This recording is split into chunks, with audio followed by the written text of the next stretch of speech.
হ্যাঁ, রাজধানীর মিরপুরে কেমিক্যাল গোডাউনে লাগা আগুন এখনো পুরোপুরি নিয়ন্ত্রণে আসেনি। এই আধা ঘন্টা আগে এই ফায়ার সার্ভিসের একটি বিশেষজ্ঞ টিম রয়েছে, হ্যাজমেট টিম বলা হয়। তারা সেখানে ভিতরে প্রবেশ করার চেষ্টা করছে। কিছুক্ষণ আগে দুজনের সেই টিমটি তারা গিয়েছিল এবং যে আবার ফিরে এসেছে, অর্থাৎ কেমিক্যাল গোডাউনটি এখন তালা মারা। তারা এখন চেষ্টা করছেন যে তালাটি ভেঙে তারা ভিতরে প্রবেশ করবে। যেহেতু হচ্ছে বিষাক্ত গ্যাস রয়েছে, এজন্য আসলে রাসায়নিক যে এই আগুনটি নিয়ন্ত্রণে কিছুটা জটিলতা দেখা দিয়েছে। এজন্য তারা চেষ্টা করছেন যে আগে যে টিমটি যাচ্ছে তারা যে প্রথমে যেটি করবেন, সার্বিক পরিস্থিতি সেখানে বিশ্লেষণ করবেন, অর্থাৎ কী অবস্থায় রয়েছে আর কী কী ধরনের বিষাক্ত গ্যাসের উপাদান রয়েছে সেখানে, সেটি তারা আগে দেখবেন।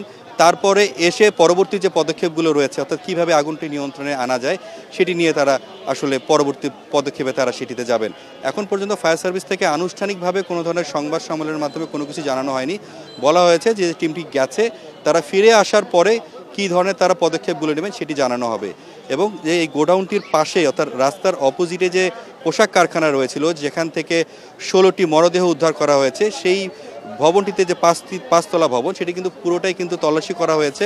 তারা বলছেন নতুন করে কারো অস্তিত্ব সেখানে পাওয়া যায়নি এবং স্বজনরা কিন্তু এখনও ভিড় করছেন, কান্নাকাটি করছেন। নিখোঁজ স্বজনদের ফিরে তারা কিভাবে পাবেন সেটি তারা অনেকের কাছেই তারা যাচ্ছেন। এলাকাবাসী বলছেন যে এই যে কেমিক্যাল গোডাউন শুধু একটি নয়, এই আবাসিক এলাকায় আরও বেশ কয়েকটি কেমিক্যাল গোডাউন রয়েছে, যেগুলো নিয়ে প্রশাসন কোনো ধরনের তৎপরতা চোখে পড়ছে না।